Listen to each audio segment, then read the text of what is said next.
Okay, guys, once again, thank you all for coming to ELX. This is ELX 4, the first one of this year. So yeah, look, a big thank you for everyone who's come today, some familiar faces and some new faces. So it's nice to see that the event is growing. As you can see, we listen to you guys. We've kindly got Zendesk who have offered their space. So a big thank you to the Zendesk crew and Addy. It is appreciated. So thanks again. Hopefully the location is a bit better for you guys and a lot more, centralized. I don't want to say about the weather, but I will. It's pretty nice in Melbourne at the moment. Sydney is raining. I got off the plane and was like, geez, this is warm. So it was a nice, as an Englishman, it was a nice welcome to Melbourne. First off, I would like to start by acknowledging and paying respects to the traditional owners of the land of which we conduct our gathering today. We respectfully acknowledge their ancestors and elders past and present, and those who arrive into the future. We also acknowledge the traditional custodians and their ancestors of the lands and waters across Australia where we conduct our business. As mentioned, it's great to be back and great to see a lot of familiar faces and new faces. On behalf of the leadership team, Addy from Zendesk at the back, Kate from Xero over there, myself and our new sponsor, Graham from Unicorn X, which is just over there. Thanks again for helping and putting on today's event. For those that don't know, ELX was essentially designed for managers through to C-level. We wanted to create an event that allowed you guys to have a open and safe forum. We want to encourage you guys to get involved from the beginning. So please don't be afraid, put your hand up, ask questions along the way. I know the last ELX event was great and we got that straight from the beginning. So please don't be shy and put your hands up and we'll come over with the mic and ask questions. So today we welcome 3 fantastic speakers to kick off ELX 4 on the topic I believe is becoming ever so more important with everything that's been happening in the world. We welcome Samantha McLeod from Culture, the VP and Security Risk. Thank you, Sam. In the middle we have Nadav Golombek. Is that close enough? All right, I'll take it. The Managing Director of Secure IAM. There we go. And then at the end we have Yvette Lengins, the resident CISO of Proofpoint. Thank you very much for all coming. I need another bit. Proofpoint. There we go. Can we all put our hands together for a round of applause for the speakers? I would now like to introduce, as many of you will have known him before, the MC, William Weatherall. He's a client services manager at Latitude IT. He actually specializes in data and security. So please ask Will some pointy questions. I want to see if he's actually learned anything over the 3 years he's been at Latitude. So yeah, please don't be afraid to throw questions to Will. So once again, welcome to ELX4. This event, we actually changed the name. I will let Will explain this, but the event is called Cyber Events, How to Prepare and Bounce Back. I will let you explain why we changed it. Over to you. Okay. Thank you. Thank you very much for coming. First of all, can I just ask who's been to ELX before? If you could all put your hands up. Great, welcome back. And who's here for the first time? Excellent, thank you. You're very welcome, really appreciate it. Can we also just ask how many people here work in cybersecurity, a purely cyber-focused role? Okay, excellent, excellent. I might, if I can't answer those questions, maybe I'll come to you, ask a friend. If you wouldn't mind helping me out, that would be great. So James very generously described me in some of his LinkedIn posts as a cyber expert. As my mother always says, never let the truth get in the way of a good story. But I am fortunate to know a lot of people who are experts. So it'd probably be a good place to start if you all introduced yourselves and told everyone what you do and yeah, just give a little bit of a sense of who you are and why you're here. Then we can move on to the juicy stuff. Sam, would you like to tell us a little bit about yourself? Hello. So that was test number one. So Sam McLeod, I've been in IT and cyber roles now for well in excess of 20 years. So don't let the cool hair fool you, old duck. I have held CISO roles for critical infrastructure organisations, for international finance companies, for local finance companies. I'm currently in high growth tech, working for a startup to scale up, looking at very gnarly security problems and things around data protection and privacy. So I tend to dive right into the business side of things and what it actually means to do cyber well in order to protect a business or to protect the data that the business is a custodian of. I live on the beautiful Bellarine Peninsula, so I've come in from there today to be here with you, and I look forward to the chat. Thanks a lot, Sam. Nadav, who are you? Hi, Dav Golombik, Managing Director of Secure IAM for the past year and a bit. Just been dealing with cybersecurity for quite a long time, cyber and IT in general for just over 20 years as well. Mostly consultancy, especially in the last few years, installing identity and access management solutions, PAM solutions, likes of that. Working with lots of organizations, from those that have been breached to those that are on the verge of being breached. Just walking through the door, we notice it. And living in Melbourne. Thanks a lot. Hi, everybody. First of all, I'd like to call out to see so many wonderful women in the audience as well. Often some of these things are dominated by lots of men, so it's great to see such a wonderful representation of women here.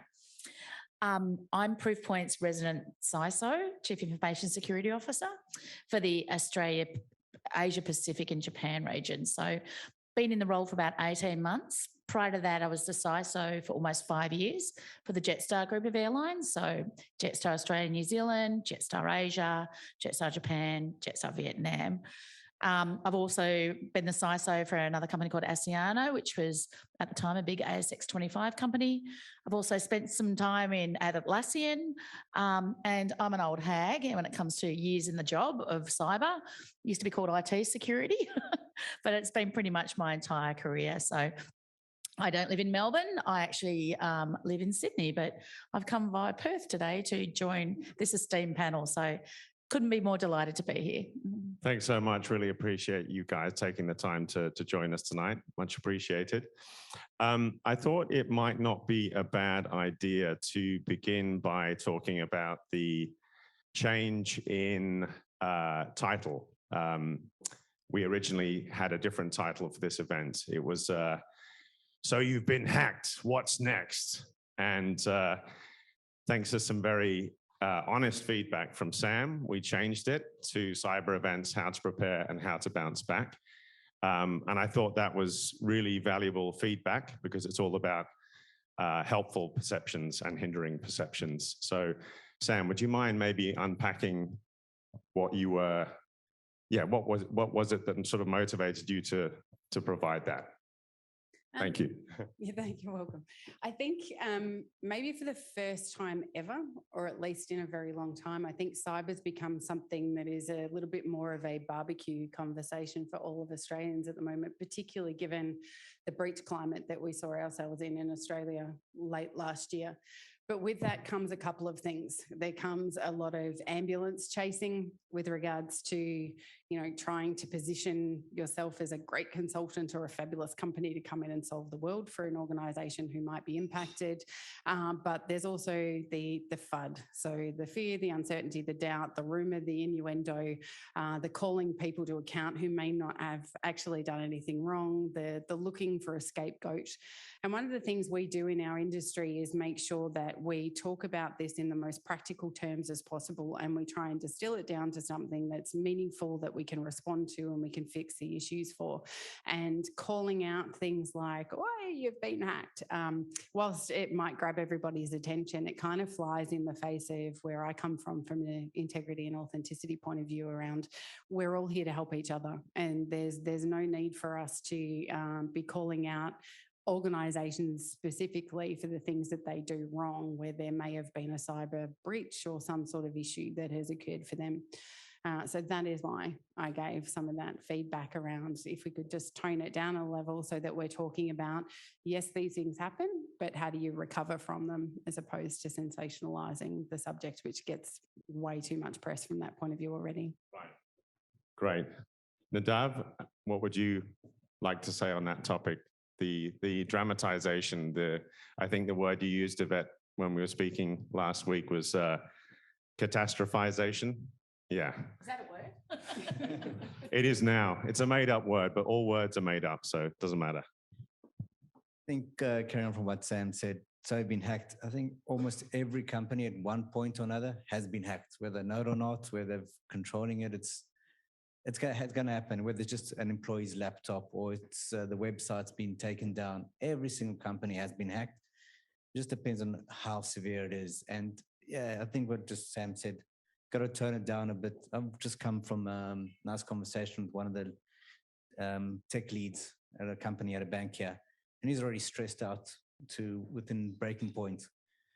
One big hack or one big finger pointing, he'll collapse, and it's just a job, and it's just bits and bytes. But people aren't getting that, and people will go into more big holes, dig themselves into deep holes, and just collapse and break.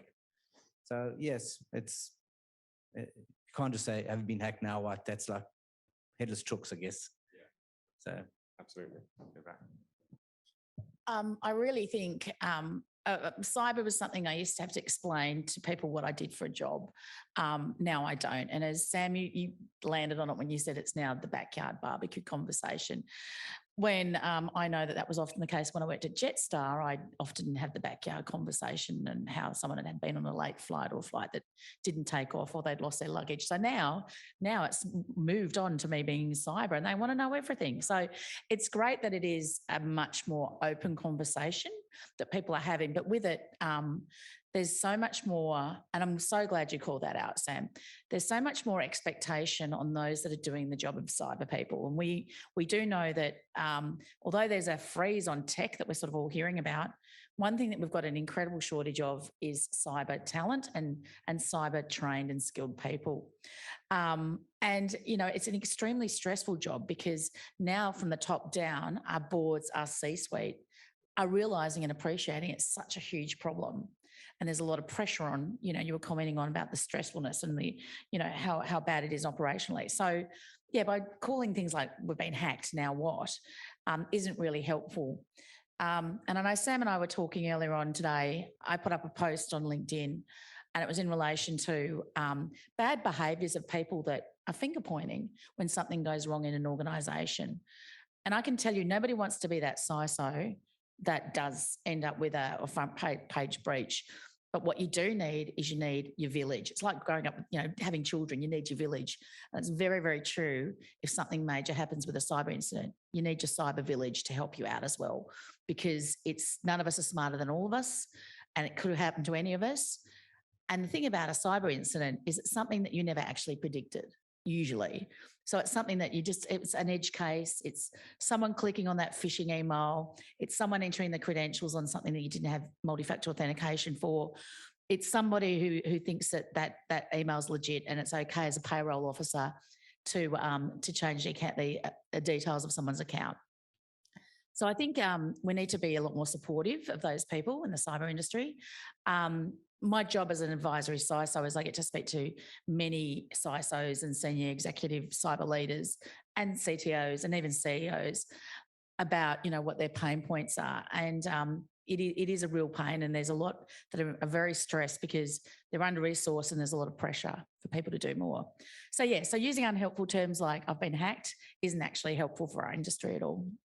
Thanks, Yvette. I noticed that immediately after we changed the title, you agreed to come and speak. Did that have something to do with it?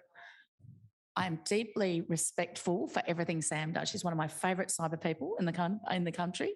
But yeah, I do. There's language that I don't like. For example, I don't even like the term hackers, right? We'll call them threat actors because that's a more practical way to describe what they're doing. But unfortunately, hacking you know, with it, but with it comes connotations of what hacking is, and it's not necessarily the black hoodie in the dungeon doing stuff. So, yeah, I think some of the terminology needs to be more reflective and show the maturity of our organisations and where we are as a country as well, and what we need to do. How far off do you think we are, honoured guests, from having sort of healthy public perceptions about cyber? Like, how would you, when you think of the profile of cybersecurity publicly, the public level of awareness, how does it strike you? How far do we have to go as a society to perhaps, is that too deep a question at this early juncture? No, I don't think it is. I don't think it is, right? Like, I'll hand over the microphone to Sam because I can see her wanting to grab it over there. But I think I spend a lot of my work now talking to C-level executives, executive leadership teams. I speak in front of boards as well. And, you know, the one thing that I'm noticing is that board members will sit on multiple boards, right? So they'll often ask the same questions, or they'll hear someone on another board ask a question. But they're very good at understanding risk management, right? They're very good at understanding what project management risk might be, or financial risk. They might be in the trucking industry, so they understand fuel pricing risk and all of that. But what they're grappling with is cyber risk and what risk management looks like. And as a profession, there's not a lot of great people who are able to articulate that language appropriately in order to be able to convey the messaging and articulate the business language. So I think once we get there, I think we're going to see what you're talking about change a lot more. Sam, did you want to add something? Oh, great questions. I'll just run the mic. No, do you want to, ladies first, and then we'll come to you, or is it regarding that? I'm torn here. I don't know what to do. What's the etiquette? Lady first. Come straight back to you, sir. All I want to do is I'll add on, and then that might, then you can ask Yvette. You can ask 2 questions for waiting. So the only thing I'd add on to that, and Yvette and I obviously have a relationship outside of here, and it's one that has brought us to the table a number of times to talk to different people about cyber. And we were very fortunate recently to sit at a table with our new Minister of Cyber, the first one we've ever had from a government perspective within Australia. And one of the common themes from Yvette, from myself, and from a whole heap of our peers was our need to grow that knowledge from a community perspective, so that there was as much happening around protecting ourselves as there was reliance on organisations to protect the data as well. And I think until we start to see cyber built into every school, primary through to secondary, as general learning, or until we have more micro-credentials available for people to do on-the-spot learning, more apprenticeships, more university degrees, where every single degree or every single course has something built into it around cyber, I don't think we're going to get the traction we need for this to become something that is very natural and normal for people to consider as part of everything they do day to day. If you talk about a shopkeeper, they understand what theft is from a bricks and mortar perspective, someone coming into the store and taking it. They're even getting to the point now where they understand, you know, credit card fraud or absent cards and calling in numbers and the fraud that goes on with that. They're still not quite there around understanding their own third-party supplier risk, or what could happen to their website, or what they need to do to look after credit card information. So I think there's a need for us to consider things like, if I want to build a shed at home, I've got to have a white card. I've got to have this, you know, card that says I've done a half-day course, so I understand the principles of building, the permits I've got to get, all those sorts of things. I think some of that could be translated into, if you want to have a business, if you're going to open up a company, what's that half-day course or full-day course you need to do to understand the fundamentals of cyber and what that impact that could have on the business that you're creating or delivering. Absolutely. If you want to change minds, you have to start young. That's a very good point. I'd like to come back to that in a minute if we can. Sorry, thanks for waiting. So this is half question, half observation. So I was the CTO at PageUp just in time to pick up the pieces when the big breach happened. And one of the realization that I had back then was that how much that the shame culture around cyber incidents puts us at a disadvantage compared to threat actors.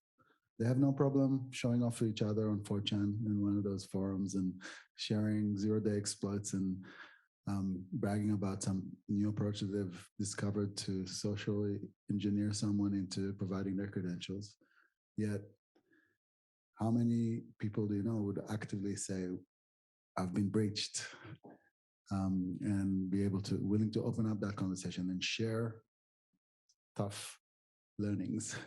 We were so proud of you. Both Sam and I were impacted by PageUp. I think you were at ME Bank or AGL at the time, and I was at Jetstar, and we were big users. We were foundation users of your amazing service. And we sat in those rooms at the ACSC, and we were really angry with people in that room when they started attacking you guys.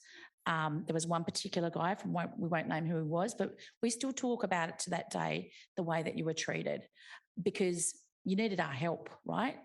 And you were very open, you were incredibly transparent, and we were really, really grateful. Because meanwhile, the likes of Sam and I were running our war rooms and just trying to work out, do we GDPR obligations, that's European privacy obligations. We had Australian obligations. We'd used your service extensively. So that's what we talk about when we say people throwing daggers, because it wasn't helpful. And it was just a sequence of events that happened. And I'm sure, and I'm glad you called it out that you were CTO, but I'm sure Sam wants to say something about this, because we went to all your briefings and were very, very happy with the way you were transparent about that. I know. First, finish that. We'll close out the page up bit. Yeah, look, I think shame culture is something really, really interesting from a cyber point of view. And that goes to what I was saying first up about the scapegoating.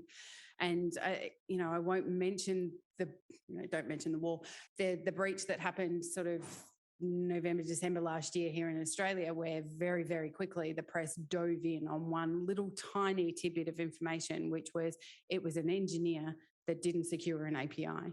And that for that engineer or for that group of individuals who worked on that project is absolutely devastating. And reputational damage for them personally in an event that was probably way outside of their control. It probably didn't even happen that way. And that kind of goes right back to the topic and why we wanted to change it to something that was about it's going to happen to everyone. It's got 100% likelihood attached to it. If it hasn't happened already and we just don't know about it, that we're going to get breached in some way, shape or form. And in finding a way to make that a more natural conversation, not necessarily, the bragging rights of fortune, but being, open and transparent and having those conversations. We've all got notification requirements anyway. It's all going to get out.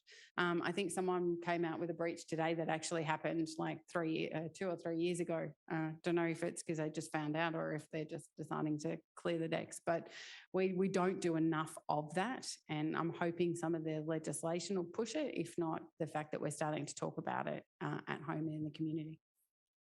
So actually, we're going to speak about the second breach you mentioned, about the portal engineer. So I got a friend over there that I've known for years that's cyber threat, something or another. Asked him, how's it going? After it happened, like immediately after and a month later and a couple of months later, still calm, everything good. Wasn't, I don't know, maybe just his area, but there was not too much finger pointing. Not only that, the company came out with a statement. We're sorry, it happened. We're trying to enforce our policies, not hiding from it. They tried initially to hide a bit of information, get away with saying how much there was, but at the end, there was a big press article saying, yeah, it happened. We really apologize to everybody. This is what we're going to try and do to fix it. And everyone else, I haven't heard of a single person that was fired from there at this point. There might have been that they're under the rug, but everybody from this small little person up to the CTO is responsible. Engineer might have left it open. Team leader or colleagues probably knew it was open and ignored it. They might have gone up to the next manager. They knew they were missing a system, but still didn't want to install it. All the way up, there's ownership of the problem. So you can't point a finger at one person. Everyone's to blame and no one's to blame. At the end of the day, you just got to debrief it and find what the problem was. You're talking about shaming and other responsibilities around that, but you did mention ASIC and legislation. And so where is the regulator and policymaker accountable for these things? I know that there are really good things that they're putting on these enterprises and industries and companies to really take care of the data and stuff like that. What we're talking about, millions of dollars of penalties on these things, that puts huge pressure on CISOs and other execs and responsibility there around that pressure and creating that shaming or pointing fingers around that. Where do you see the regulator and policymakers' responsibility there as well to try and, make it a bit of a better environment? Yeah, our policymakers and some of the policies around cyber have no teeth. And I say that in jest a little bit too. Yeah, GDPR does have teeth, yeah, but here in Australia, we haven't until now had anything like that, and I think we're now heading towards that trajectory. But what I'll add to that from a colour point of view is we have, for those of you who don't know, we have SOCI, which is the Security of Critical Infrastructure. That started back in 2018, from if memory serves, but it was predominantly pointed at infrastructure companies. So it was your energy companies, your gas companies, and maybe a bit of transport and things like that. It's now been extended out. I don't think there is anyone who's not impacted now by SOCI, because finance is in there, retailers in there. And now we have this layer upon layer of regulatory requirements. Some of them have penalties, some don't. They all require some sort of notification while you're mid-breach around what's happening, what are you doing about it, etc. And I think there's one particular organisation who was going through a breach late last year who has indicated at one point in time, very early in their incident, there were 36 different notifications they were being asked for from up to 18 different government organisations who all wanted to know what was happening and what was going on. That's not helpful. In addition to that, APRA already regulating the finance industry, ASIC, the big stick with the penalties. They've kind of had it working pretty well for that industry for a while. But now with finance part of SOCI and with the government just this week announcing financial penalties for directors who are on any of those companies, it's another raft of kind of pulling a trigger to be seen to be doing something. If I was to be, that's my kind of gut feel, and again, not helpful. So I think, all the privacy changes are going to become more specific. We are going to see potentially a lot of organisations who haven't been part of those regulatory regimes now impacted by them in some way. There will be a standard of some description with penalties attached related to cyber, not just privacy, that will impact all industrial activity and all businesses within Australia. The government hasn't done a great job around cybersecurity strategy over the last few years either. So this is a bit of a knee-jerk reaction to two really big events that have happened at the end of last year. We were asked for some input on the new strategy that's forthcoming. And the input kind of started with, well, the other two? Let's actually deliver some of what was in those because it's all still very, very relevant. But do you want to... Yeah, and it is true. We're bound by a mishmash of legislation. Now there's more legislation, and it's a very difficult environment for many people to operate in, particularly if you work for an organisation that doesn't just have the Australian jurisdiction as well. Trying to fight your way through everything, and those reporting requirements can be just hideously onerous and can take a lot of time. So whilst you might think that a cyber incident is a tech incident, it's actually not. Whenever you're running any incident, you've got your security operations team that are trying to resolve and trying to work out what's going on. But when you're the CISO, you're actually liaising with the business because you're bringing in your lawyers, you're bringing in your legal counsel, you're bringing in your comms people, you're bringing in your PR people. You're pulling out every piece of legislation that you can find. You've got your war room going because there's two things going on here. You're trying to remediate and recover from your incident, but then you're also trying to work out, well, in this particular case, what are my legal obligations? What do I need to do? Has it been made public yet? Who do we notify? When do we notify? And then meanwhile, someone's got wind of it from outside your organisation and the phone starts ringing and it's somebody unhelpful asking you what's going on. And it's a very, very difficult environment to work in.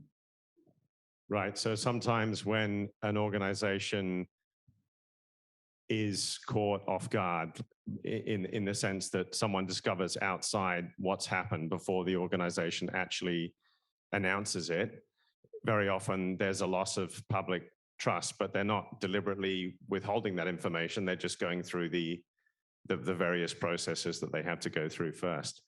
Wow. Okay. Mark. Thank you. And thank you all for being here. One of the quick playing devil's advocate, in terms of the fines that are being imposed on these companies, is that just a response of increasing the cost of failure so it gets enough attention? Or having been, being part of these organizations, do you feel that fining aspect isn't really something that's needed? Does that question make sense? Yeah, no, it does. And I think when there's a big fine, like boards of companies are really wanting to be good corporate citizens and make sure that they comply to regulations and compliance, right? So if the fine's only trivial, it's not going to be such a big thing on their radar. But now, as Sam said, non-executive directors of boards now will have a responsibility. And with that too, coupled with larger fines, you're going to know that they're going to be actually focusing, laser focus on that, because now if something goes wrong under their watch, there's some liabilities there as well. So I think it's a good thing. I mean, it's always a percentage of whatever. I've lost the word for what it is, but I think it shows that it's serious, and it'll be an eye opener for many organisations. I have a slightly different opinion. Only because it's incredibly difficult to attract knowledgeable talent at a director level to actually help influence and manage as a board director. So we've never really seen, there's been, ACCC have a penalty regime in place for directors. So if you are fraudulent or you do anything that you're not supposed to do, they have a big stick to hit you with as a non-exec director. But introducing specific fines at an individual level for directors, where it's a very hard environment to get insurance. So those other fines, you get your non-exec director's insurance, and that kind of covers you if anything goes wrong and you have to pay a penalty. Cyber insurance, whether you're an organisation or an individual director, is incredibly challenging to get now because of the climate that we're in. So I just feel putting those penalties on the directors may actually have more of an impact on our boards and the board's ability to direct an organisation, because we won't get the talent on the board who actually know about the problem and can talk about it knowledgeably and actually help management make some decisions. The other thing about the fines too, they're often attached to frameworks or standards or compliance regimes. And I come from a world of make sure you've got good hygiene from a practical point of view. Ticking a box for compliance, I kind of go, I do it because I have to if I'm in a regulated environment. But in all reality, it's not solving the problem as much as it should in order to have the right impact around protecting data or protecting IP, whatever it is. So putting fines and penalties on that, you drive a compliance type of organisation that's ticking a box, not fixing for the right things, in my humble opinion. I agree. One of the customers I work with have just been audited. As an annual review, they get audited, and some of the findings are ridiculous, don't actually make sense. But because of the threats and the worry and everything internally, they're not compliant.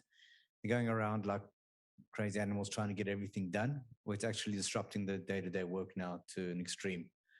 Doesn't mean it's actually going to help what they've done, but no, they said for compliance, you need to check these boxes. And looking at the boxes just don't make sense, but that's what happens. So there's an excess of legislation now. It's getting to a sort of hindering state, or is it justified considering the likelihood of a cyber event? Sometimes it's the way you read the compliance. So I've even got to take FOB, for example, work with 3 organizations. Each one of them have got a different FOB compliance. Same thing, different requirements across the board, which is a bit funny. Surprisingly, all of these companies are actually Chinese owned. I don't think they'll ever be breached in any case, but it's just, they haven't, and they should be breached. But there's no set, so bring someone says, I've done FOBs, it's great, this is our FOB requirements. They're looking at, that's not the same as that one. Nope, different company, different FOB requirement. And Essentials 8, go to companies that have been around for, almost a century. You're suddenly saying you've got to go back all your systems and make yourself compliant to Essentials 8. They're throwing at it close to about 100 people trying to get this done. Huge costs, and they're still not getting the work done, and they're still not managing to get through the whole Essentials 8. And they'll finish it, and they'll have to start all over again, like painting a bridge, because the system's going to grow. So it's a bit difficult there, I'd say. I'll tack on to that too. It also depends on the type of legislation and regulation. So from a privacy point of view, more, make it harder, bring it on, because that data protection piece is incredibly important, particularly for mums and dads in the community. When we're talking about things like Security of Infrastructure Act and also building in things like the National Incident Management Response policies and step-in rights. So I'm not sure if any of you are familiar that a number of the regulations from a government point of view include them being able to just bring in a team, come into your organisation when you're in the throes of an incident, take it over and manage it for you. So that there's a level of discomfort associated with that for lots of organisations. So I think it just depends on the type of regulation and what problem it's trying to solve, and then how it aligns with everything else that's out there, so that it's not layer upon layer, it's actually solving for multiple bits. Got it.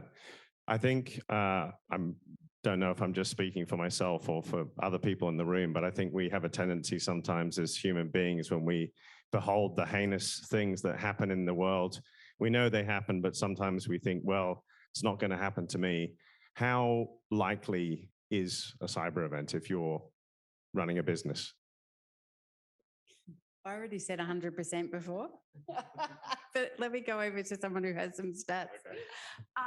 Yeah, look, define a cyber event, an incident, right? It can be anything. I mean, and it's, you know, it could just be something simple, like someone's clicked on a phishing email and they've downloaded some malware and it's completely cleanable. Is that a cyber incident? Yes, it is, I guess. But yeah, and you know, you've heard all today that, you know, it's not when you're going to get compromised, it's you will at some point. So it all always happen, but it's really got to do with the enormity of what it is. And you know, I advise CISOs on different things, and one of the things I do advise on is thresholds.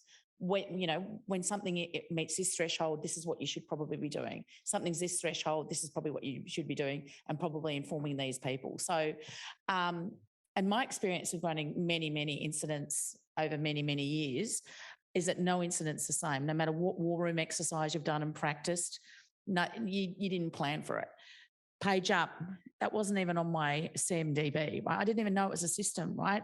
And I'm emailing HR, and of course they've bought it separately and they've been running it for years. I didn't even know about Page Up.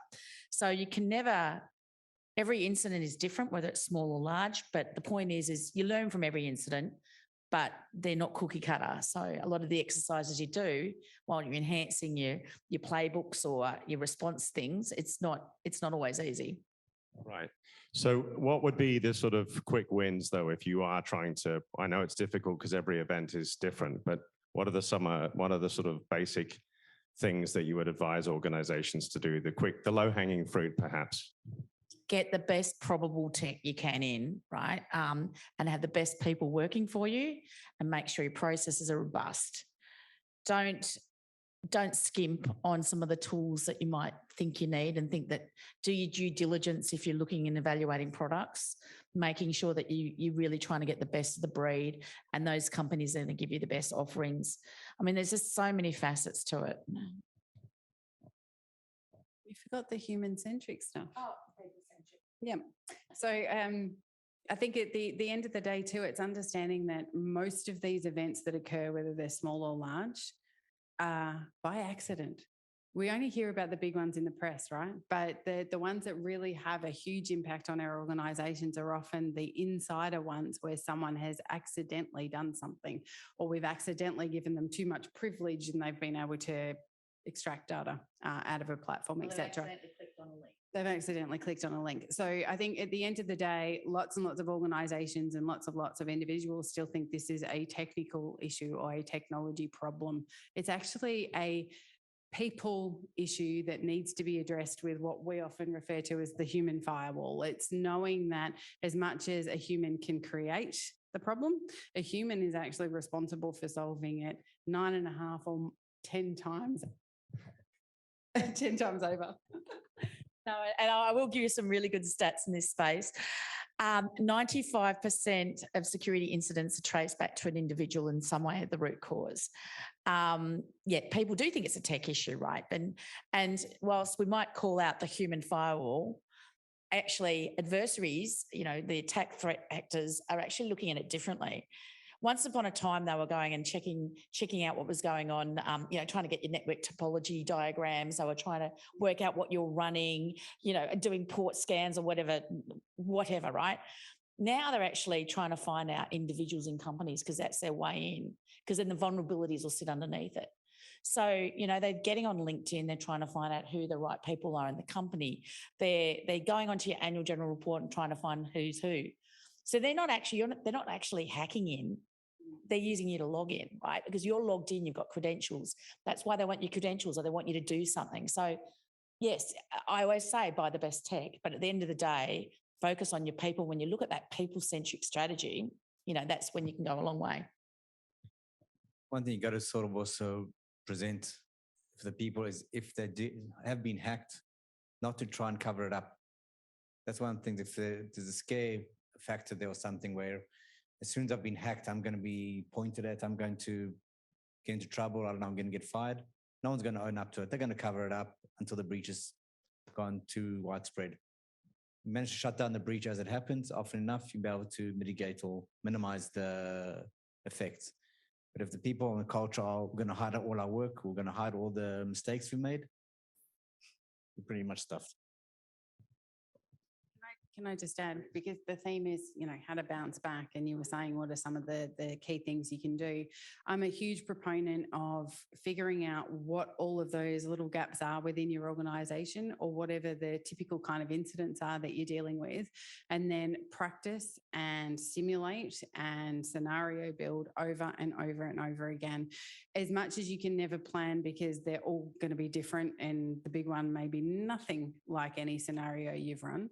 It's about practicing the skill set in your teams and outside of the cyber teams on what all the different responsibilities are to manage an incident when it occurs. So, Yvette called out just before, when you're sitting in a war room during an incident, you're calling on your internal comms, you're calling on your external PR, you're calling on your legal teams, etc. There may be the time where you're actually calling on your board going, are you or are you not prepared to pay that ransom?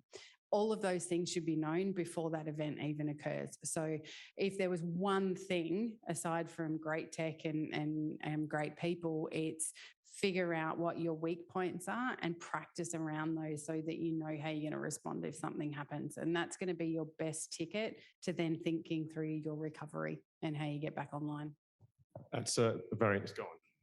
Just one sentence, and make people more comfortable to actually handle the response and not, well, what now? Yep. That's a very interesting point. We were talking earlier about perceptions. Yvette, you mentioned that one of the common misconceptions is that it's a tech issue. Is that partly because cyber very often sits within IT? Could that be part of the problem? Should it be something that sits in another part of the business? It is absolutely a business problem. Yes, there's IT controls that might help solve the problem, but at the end of the day, it's the crown jewels of your organisation sit outside in the business. IT just a custodian of them. And I've seen the CISO in different organisations report to the CRO, legal. There needs to be that recognition that it's actually a business problem, and so the business need to take ownership and accountability for that. So, because otherwise you're not going to solve the problem. And it can't all be solved by tech. It's not a tech problem. It's a people problem. And that's the way you're best going to solve it.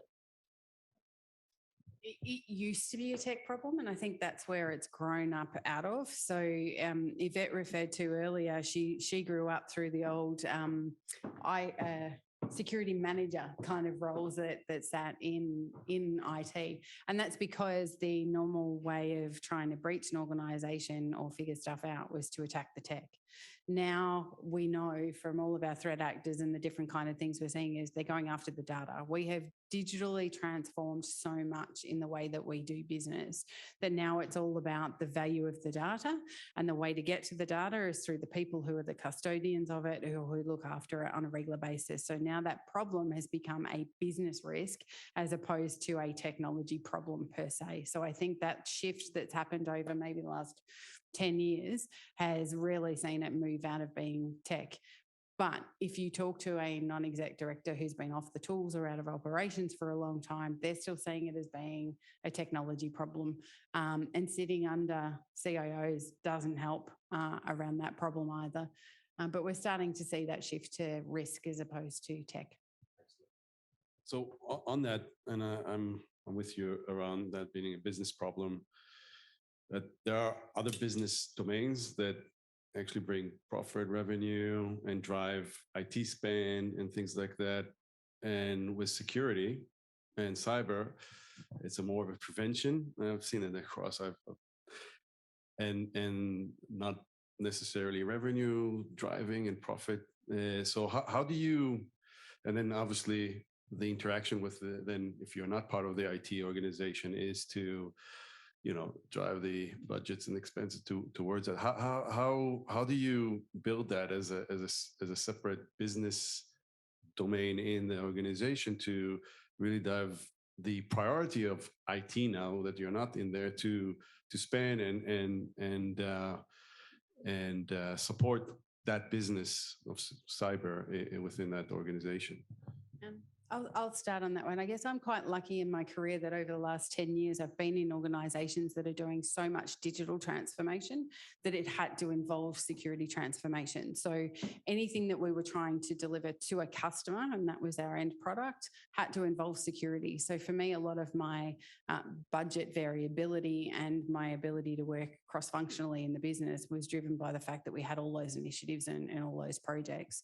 Now it's even a little bit more different. Being in a high-tech growth company, I answer a whole heap, or my team does, a whole heap of questions from our customers around how our SaaS operates and how do we keep that secure.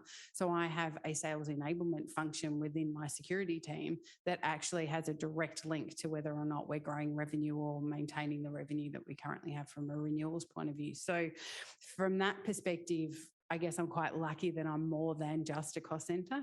I'm still considered on the odd occasion the Department of No. I still add far too much friction around how quickly we can ship product. So we still have all of those kinds of issues, but I am seeing right across our industry, budgets are actually being designed for security to be part of all of these programs and an enabler rather than just a cost center. So, and I guess IT is a little bit the same as well. I think going to most organizations, it just comes at you. They'd ask for it. They know the alternative. They don't have to work really hard. Used to have to really work hard to get them in. Nowadays, a government with the legislations and the requirements and the compliance have pushed the companies to put in place. They don't want the alternative of either getting fined, losing their compliance, losing their licenses, or getting breached. So I don't think we really have to explain it anymore in most places. How many business cases have we written? And it's really, I mean, the cost of a cyber incident is very well publicised now. And I think, and it's not just the cost of that. My company have done a lot of research on board perspectives. And one of the things that is interesting is that we think it's about cost that really, and it is cost, but the executives are more worried about brand damage. They're more worried about things like that rather than, I mean, they can wear costs. So what's really interesting is the discussions that I have with people are about, well, they can wear if their operations are slowed down for 2 days, right? What they can't wear is being a major incident that we've seen last year with companies whereby their brand damage is huge. So whilst we can put a dollar figure on stuff, that's the one that's really, really hard to put a figure on. It's that brand damage. And that's the number one concern that our research has shown that boards are worried about in relation to a cyber incident. Because if they're a manufacturing plant and they stop working for 3 days, they can cope with that, but they can't cope with the brand damage. Okay, I'm conscious of the passage of time, and I think we should probably talk a little bit more about recovery strategies. Can you perhaps give us a description of what that looks like? What would be the right way to approach post-incident scenario? You talked about running scenarios and rehearsing and practicing to prepare for incidents, but once one's actually happened, what are the steps that you would advise companies to take? I'm going to take a little tangent on that. The thing about a major incident that might start playing out is at the time you don't realise how big it might be, or and it might end up being bigger than Ben-Hur. So it sort of plays out. So I think that's a really broad question, and it's really difficult to answer succinctly. So there is just so much to do. And as we've spoken about as well, every cyber incident that you run is unique in size, in complexity, in who it's impacting within your business, whether or not you're going to have to be on a hotline with the CEO, whether or not you're writing. So it's all very, very different in the way you need to recover. I mean, I haven't answered that very well, but it was a really broad question.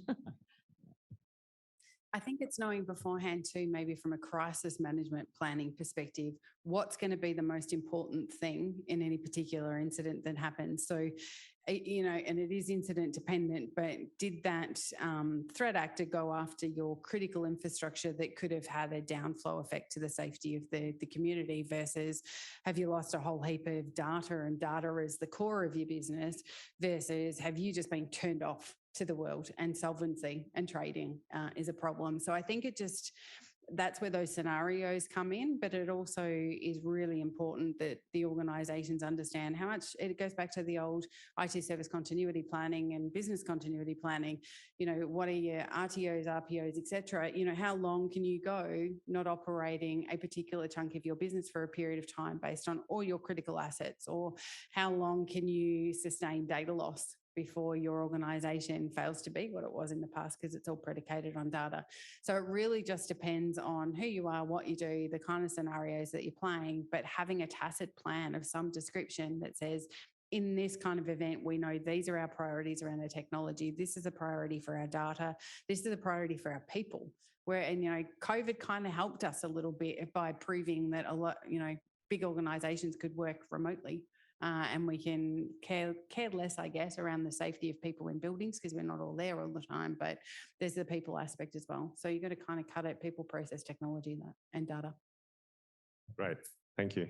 Nadav, anything to add on recovery strategies before we move on? Not really. Excellent. All right. One of the things that you was speaking about earlier, Sam, you talked about Claire O'Neill, the new Minister for Cybersecurity. I know, and I couldn't remember her last name. Okay, I think it's O'Neill, am I right? I think so. Yes, yeah. Okay, cool. And you were talking about hearts and minds and changing perceptions and so forth, and you were talking about education starting very, very young, for even at schools. Is that actually happening?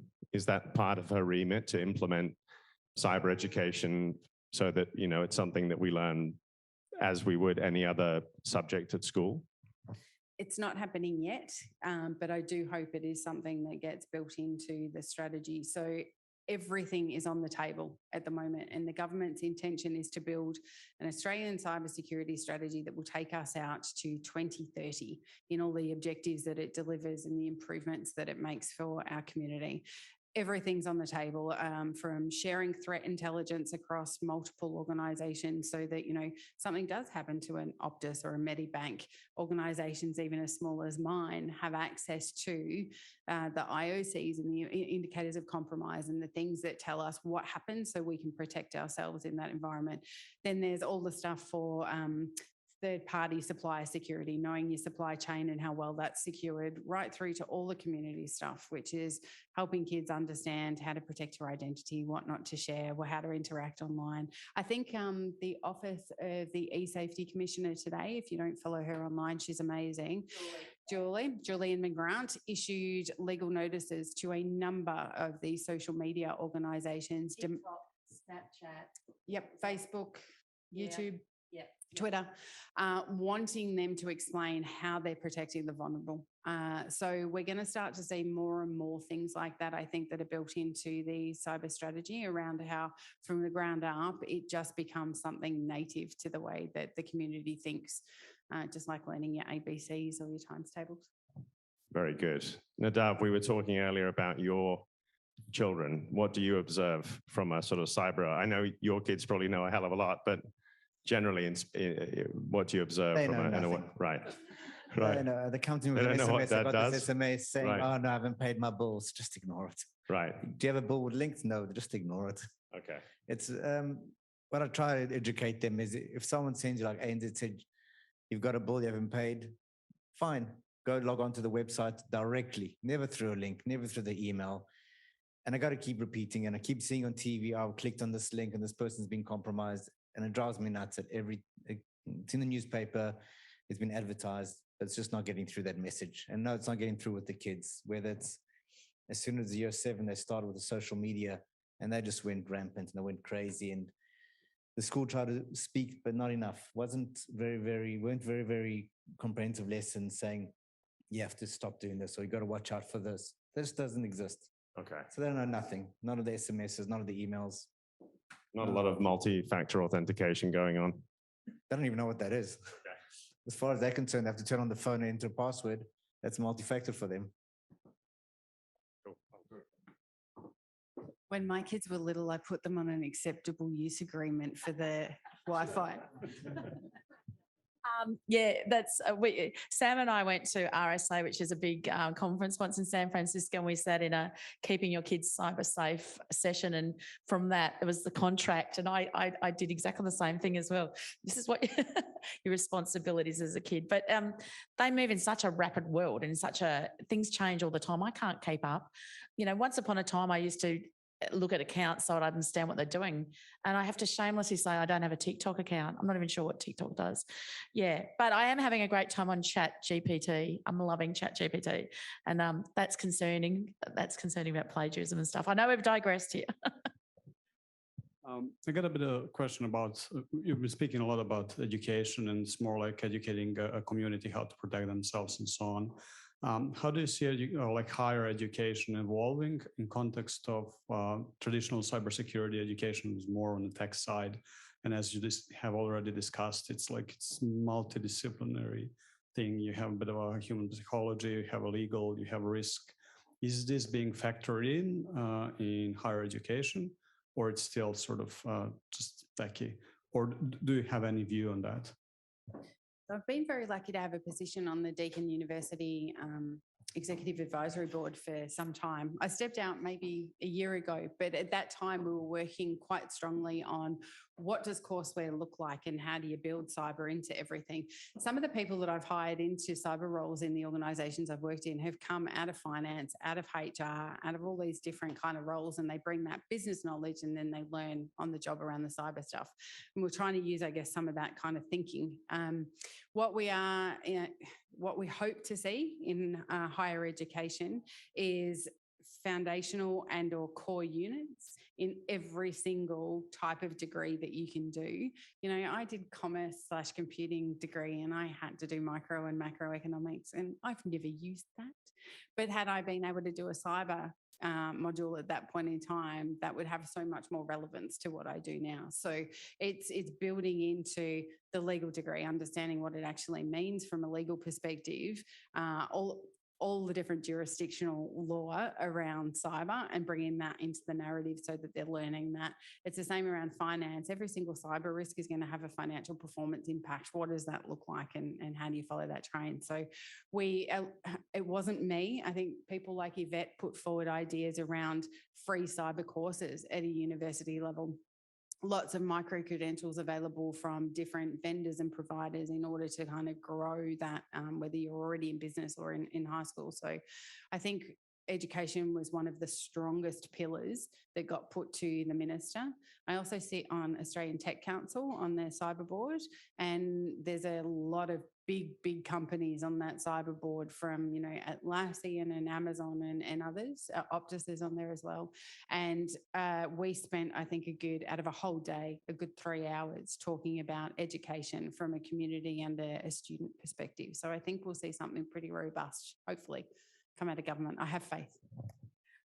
Yes. So when Sam and I were lucky enough to speak to the cyber minister, Claire, that was then Sam alluded to it. I suggested from an academic point of view that HEX fees should be perhaps waived for people doing cyber degrees, because we need so many more people in there to do it, and that's a way of attracting people, and it's also going to be great for those people that might come from a lower income background, and we need everyone we can get. So I did my master's in IT security 22 years ago, and at the time I was living in England. I graduated in 2001, so 22 years ago I completed it. And at the time I was living in England, and there was only 3 courses in the whole of England that did anything like it. And one was a cryptography based course, and then there was my course. But even when I look at the curriculum that was in that course then, it was just really technical, right? But as Sam said, and it's really true, when I did my first degree, my computing degree, I had to do random units as well that were, economic, whatever. And so it was sort of, I think it just needs to be embedded in everything now. So the more people that know about it, and we've talked about children, but the elderly, they're the ones that really concern me. They're the ones that if they can use a text, they get misled by text. They give away their passwords. They think they're talking to the Telstra technician on their landline. It's all, there's lots of facets. So we need that talent coming through to help build security for us, but we also need to continue that education with everybody.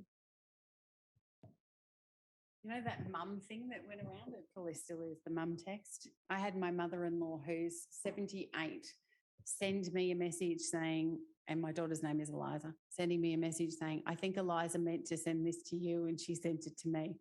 And so thank God she did that and did not put money into that account. I think the silver surfers and the ones who are online but haven't natively grown up with it, therefore it's not natural to them, I think they're the ones we do need to worry about a little bit. Hi, thanks. My name is Chow, and I just wanted to thank everyone who made this event happen. It's been very interesting to hear everyone speak. I come from an IT background. I'm not specifically security, but I tend to be the one brought in when no one else can, they want to make sure the problem is fixed. That's usually high-profile escalations. I'm passionate about education, so I've worked and I'm qualified in, tertiary education, and I just did my Cert 4, and I don't want to be the bearer of bad news, but at the moment, we're teaching adults in terms of IT skills alone on how to turn on computers. So that's the criteria for passing IT courses. And unfortunately, I've done my higher education and I didn't feel like I learned much from it. I learned much more from the TAFE, sector. So I was very impressed by their framework, but what they've got at the moment is like 10, 20 years behind. So I would love to see, cyber education, ideally, like what we talk about here. But I just wanted to mention that that's what our adult education of IT is at the moment. That's where it's at. Turning on a computer is how to pass a course. And I just wanted to share, I think we were talking about, whether security should be should be in line with, should be seen as a business as opposed to or whether it should be part of IT. So in my, what I saw a successful way to bring, I guess, security to the forefront of organizations is to bring, where finance is no longer, like IT budget is no longer IT budget, but it's part of the business. And with that, it's security as well. And I found that that's where security is forefront of the business. And I think because being in IT, I think it's not just security, but IT in general, that should be a business function. Yeah. Thanks very much for that. Um, Samantha, I really like your points that you made. One being education into every single course that occurs in TAFE or uni these days. That kind of bringing cybersecurity into it in somewhat will bring future generations to realize that this is important. Everyone should know about it. Compliance. Companies are going for compliant. Being compliant is very important for them. However, securing stuff comes in secondary. So if they have to do pen test, they will say, okay, get the pen test done. Just make a reasonable sort of report because it's a compliance thing. All right, pass it off, tick box. And another one being practice before the incident, very important. My question was that these new startups that are coming in, they are hoarding data like anything, even more data than the bigger organizations have these days. So their main focus is getting as much data as possible. Companies in loss, doesn't matter. How can they afford security? How can they be coming in and say, okay, security is important for us, and data is secondary? So I think if I understand your question, we've got lots and lots of new players and businesses and companies, startups, etc., who are collecting lots and lots of data and maybe not regulated, but are they actually protecting the data as well? Is that the question? Yep. Yeah. So good person to direct that to. So I'm in an organisation of only 1,000 people. We're a startup going to scale up, and we hold heaps of data. So our platform is all designed around the data we collect relative to people engagement within organisations, or how we manage an individual's performance in an organisation. So if anything, we're probably more of a data company than a SaaS company, or maybe even more of a research company than a data company. But at the end of the day, we're new, we're developing, don't have finite resources, and we're positioning ourselves within industry. We do operate, however, in the UK. So that puts us under GDPR legislation. And from a GDPR perspective, and even a little bit from an OAIC perspective here in Australia, you have to have a purpose for collecting data.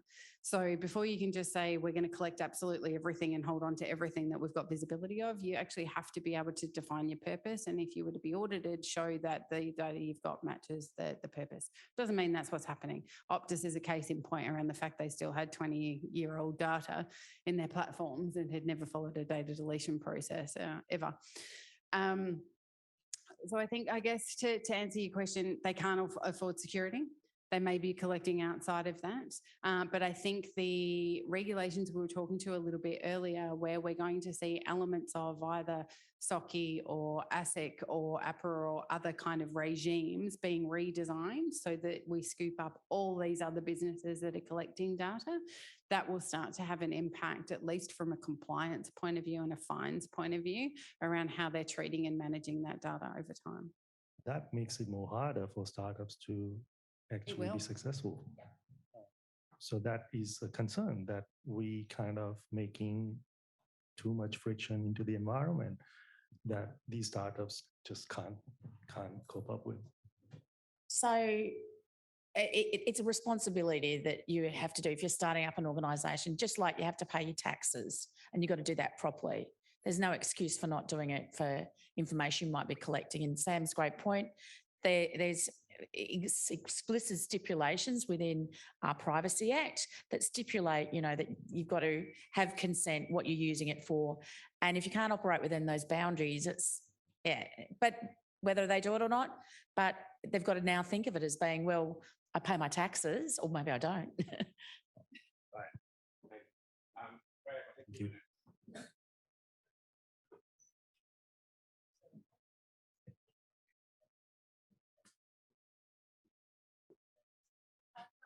Yeah, so I think he's got the microphone. I think he was next. Yeah. Yeah, let me just. We'll come back to you. I was going to say that no one had mentioned pen testing this evening, but you kind of messed that up. But a lot of people I speak to think it's all about penetration testing, but it's not been mentioned tonight. And we've been talking about security not being an IT problem, but more of a business problem. So is it that it's going to be less important to be spending hundreds of thousands of dollars on people doing penetration testing and more important on educating people not to respond to, what was your dog's name when you were 10 years old, which is, specifically trying to get that kind of data so that you can go after the individual within a company and, as Yvette said, log in rather than hacking? I think the perception of what pen testing is a bit flawed. So pen testing isn't someone coming in with a laptop or a big machine and trying to hack into your system. Pen testing also includes social pen testing. So it could mean someone walking to a bank and finding a way to stick a USB, or calling the bank and saying, look, my wife's sick, I need to get her details, here's her name. Pen testing goes all different levels. The actual part about taking a computer and trying to hack or break down a firewall is probably the smallest part of the pen testing today.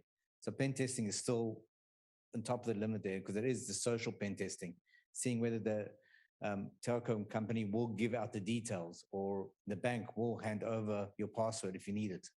That is still a pretty important part, and that is how you get into some organizations. That's what people do day to day with the phishing. It is pen testing for different purposes. And back to my point, hackers don't hack in, they log in and they're looking at who you are in the organisation rather than your network diagrams. Not detracting though, penetration testing does have a big role. And, that's why we need to do things like patch and continually patch. And when the 0 days hit, we've, scrambled to recover. Hi. So my question is exclusively to Samantha. So we often get into kind of organization level of survey. So, so what's the confidence level as an employee? Like we have the survey which we are getting into is very anonymous. That's the first part. And at the same time, the reporting of those survey data, so is there any kind of aggregation you use, it's a average of the total employees or percentile basis, max, or on top of it, so we have seen a lot of people being impacted who have given their honest opinion in those survey data, like they've been targeted, and it's quite a risky thing for people to come up with the honest opinion, at least in the survey data. So I'm not sure, probably you're the right person to put into a frame. So it depends on how the organisation has designed their own surveys. So Culture Amp provides a platform that facilitates a service. And at the end of the day, it's up to the organisation to define what kind of survey they want to conduct and what kind of data they want to collect. And all of that data is available to them. They will click something that says whether or not a survey is anonymous when they're setting up a survey. So I would take that question back to your HR or P&E department or P&C department and have that conversation around how are those surveys being set up. When we have the data and we create insights from and research from an organisation point of view that goes back out as benchmarks, all of that is anonymised and aggregated data. So we don't report on anything at an individual level. Obviously, developers can see that. Support folk can see that when they're servicing a customer who's calling in to say they've got a problem with the platform. But then we have all of these security controls in the back end and from an access point of view for all of our staff around how they can get into that data and what they can see or what they can share. And even from a problem solution point of view between two engineers trying to solve an issue with the platform, if they need to share data in order to do that, it has to be anonymized, it has to be aggregated, and then it has to be played with them in a secure data room. So we don't necessarily see data issues from that perspective.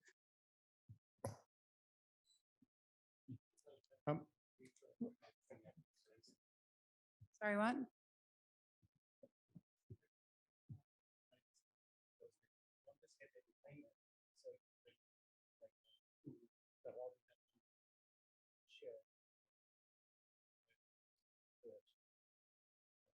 Okay, so maybe we'll take this offline because it's obviously a Culture Amp question, but at the end of the day, we provide a platform.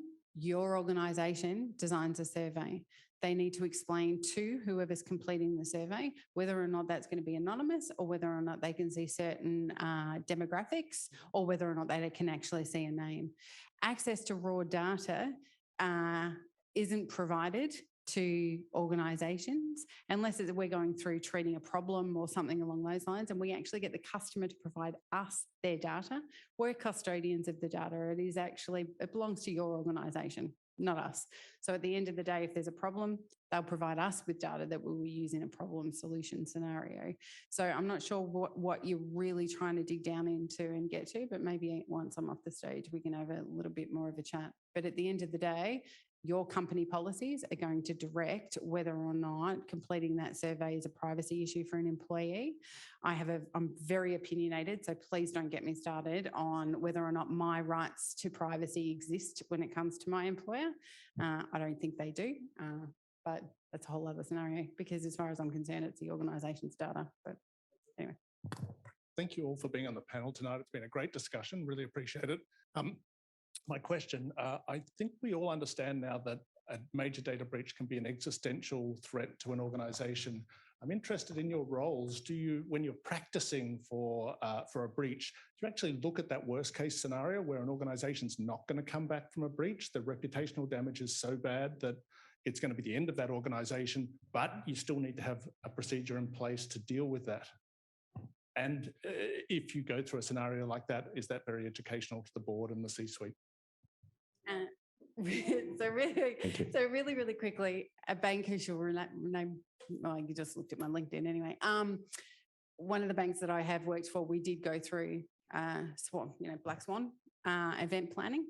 And at the end of the day, it didn't go as far as, will we never ever get back for this? It will be things like, how do you manage a run on the bank? Or how do you actually have your investors come back to the table for a conversation and things like that. So we don't necessarily plan to the nth degree of what do you do and what are the next steps if you never recover.